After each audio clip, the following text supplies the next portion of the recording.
Tuhan bersamamu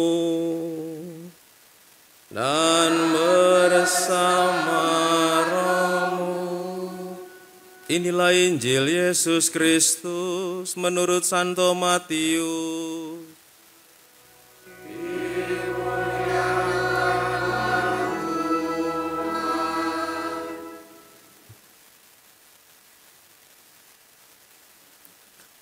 Sekali peristiwa, Yesus berkata kepada imam-imam kepala dan tua-tua bangsa Yahudi, "Bagaimana pendapatmu? Ada orang yang mempunyai 2 anak laki-laki.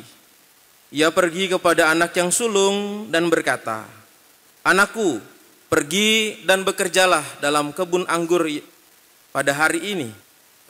Jawab anak itu, 'Baik, Bapa,' tetapi ia tidak pergi. Lalu orang itu pergi kepada anak yang kedua dan berkata demikian juga.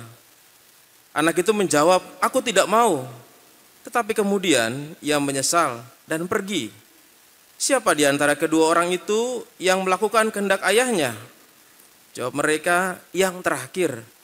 Kata Yesus kepada mereka, 'Sesungguhnya aku berkata kepadamu, para pemungut cukai dan para perempuan pelacur akan mendahului kamu masuk dalam kerajaan Allah. Sebab Yohanes datang menunjukkan jalan kebenaran kepadamu dan kamu tidak percaya kepadanya. Tetapi para pemungut cukai dan para perempuan pelacur percaya kepadanya.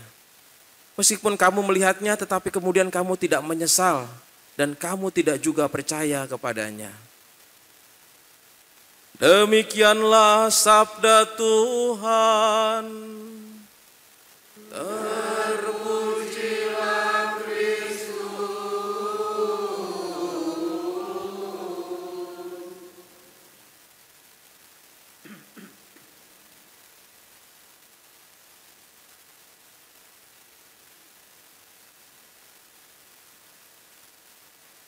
Silahkan duduk. Bapak, Ibu, Saudara-saudari, selamat pagi. Saya merenungkan bacaan ini teringat dengan suatu kisah. Saya pernah punya dosen di STF, Sekolah Tinggi Filsafat Triarkara, dan kebetulan juga dia pamong saya di seminari. Jadi dia adalah juga pendamping di seminari. Suatu ketika dosen ini tentu punya banyak tugas dan banyak makalah-makalah yang harus difotokopi untuk dipresentasikan dan juga dibagikan kepada mahasiswa. Dan kebetulan pada waktu itu memang banyak makalah yang harus difotokopi dan dibagikan kepada banyak mahasiswa. Nampaknya dia kelupaan, harusnya sudah seminggu yang lalu, tetapi baru pagi itu karena siang mau dibagikan kepada mahasiswa pagi itu. Dan kebetulan juga kami punya satu pegawai yang baru datang dari kampung.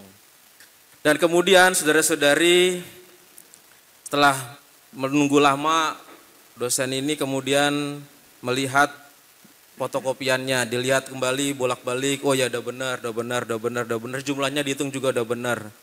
Lalu kemudian dia melihat lagi, loh kok fotokopian aslinya ini kok nggak ada. Ditanyalah kepada karyawannya itu, "Mas, ini fotokopian aslinya kemana kok nggak ada?" Lalu kemudian, "Coba Mas tanya sama orang yang fotokopi aslinya di mana." Tanyalah bener-bener di sana. Lalu kemudian ditunggulah sampai 1 jam, balik lagi kan karena agak jauh itu tempatnya itu. Lalu kemudian dia balik lagi, dia nggak bawa apa-apa. Lalu, "Mas, mana aslinya?" Katanya aslinya orang Tegal Romo katanya. Polos sekali si karyawan ini karena baru dari kampung. Dia tanya, bukan aslinya fotokopian, yang dia tanya, "Mas, aslinya dari mana?" Dia bilang lah, tukang fotokopi itu dari Tegal. Maka diberikanlah jawaban itu kepada dosen saya ini, dari Tegal. Padahal yang dia minta adalah fotokopi aslinya. Dan kejadian itu diceritakan kepada mahasiswa. Dan mahasiswa lalu menganalisa, kira-kira ini siapa yang salah gitu ya. Dosennya atau yang dimaksud adalah karyawannya yang salah mengartikan maksud dosennya itu. Nah, saudara-saudari terkasih, ini ada satu permasalahan bahwa apa yang menjadi pikiran dari dosen itu tidak ditangkap. Dan dosen itu sudah yakin menyatakan, sudah tahulah biasanya. Karena karyawan-karyawan sebelumnya kalau disuruh fotokopi, pasti kalau diminta aslinya, dia pasti kasih yang aslinya. Ternyata karyawan ini adalah baru. Dan tidak bisa dianggap sedemikian juga. Dan karyawan ini juga punya pikiran bahwa dia pasti akan bertanya aslinya itu dari mana si tukang fotokopi itu. Dan dua-duanya tentu tidak bisa disalahkan karena dua-duanya menganggap apa yang dipikirkan itu yang benar. Apa yang dipikirkan itu ya sesuai dengan pikirannya sendiri. Tidak bertanya, cek dan recheck. Saya melihat hal itu adalah hal yang sama dengan kita, hubungan relasi kita dengan Tuhan. Pada pagi hari ini kita disuguhkan dengan dua perumpamaan. Satu, anak yang pertama melakukan kehendak Allah. Katanya dia mau bekerja di kebun anggur dan dia tidak melakukan. Yang satu mengatakan tidak, tapi dia melakukan. Kata kunci yang kita dengarkan di sini adalah bukan soal melakukan ya dan tidaknya, tetapi kata kunci yang dipakai di sini adalah menyesal. Yang menyesal itu adalah yang kedua. Dia tidak mau, tapi kemudian dia menyesal dan melakukan kehendak Allah. Nah, saudara-saudari, kata menyesal ini ada hubungannya dengan cerita yang pertama tadi. Yang saya sampaikan tadi, orang mengerti maksudnya. Kenapa dikatakan demikian? Ini kata pilihan yang dipakai dalam bacaan ini. Dia menggunakan kata menyesal yang diterjemahkan dari kata metanoia, pertobatan. Pertobatan itu memang sebenarnya berbalik arah dari arah yang salah, lalu kemudian dia tahu arah yang benar dan dia berbalik. Tapi lalu kemudian kenapa tidak dipakai kata bertobat, dipakai kata menyesal. Menyesal itu bukan sekedar berbalik, tapi dia tahu pertama yang jalannya salah, yang kedua yang ditawarkan yang lebih baik itu adalah sesuatu yang berguna buat dirinya. Ketika dia tahu misalnya jalannya itu di situ ada lubang dan dia bisa jatuh dan mati dalam jurang itu, tetapi ada tawaran jalan yang bagus yang bisa membuat dia selamat. Nah, hasil akhir itulah yang diketahui oleh yang orang atau disebut anak yang nomor 2 ini. Maka orang yang mengerti maksud dari kehendak Allah dan menyesal, dia sudah tahu akhirnya atau hasilnya apa. Nah, sementara ini anak yang pertama dia mau melakukan ya tetapi tidak melakukan, tentu bukan karena dia malas. Tetapi yang terjadi dia berjalan menurut pikirannya sendiri. Yang lebih baik saya begini saja, ngapain ke sana gitu kan. Nah, jalan yang dia tempuh yang adalah dia benar, lalu kemudian juga dia tidak tahu hasil akhirnya, maka itulah yang membuat anak pertama yang tadi mengatakan ya tidak melakukan, tidak mengetahui maksud dari kehendak Allah. Nah, jadi yang ditawarkan di sini sebenarnya sama seperti minggu yang lalu saudara-saudari, adalah sebuah tawaran yang lebih bagus. Jalan yang diberikan Allah itu lebih bagus dibandingkan jalan yang kita pilih. Nah, orang jadinya kalau ditawarkan jalan itu dan tahu jalannya itu adalah jurang dan dia akan jatuh dan dia mengambil jalan Allah, itu dia menyesal.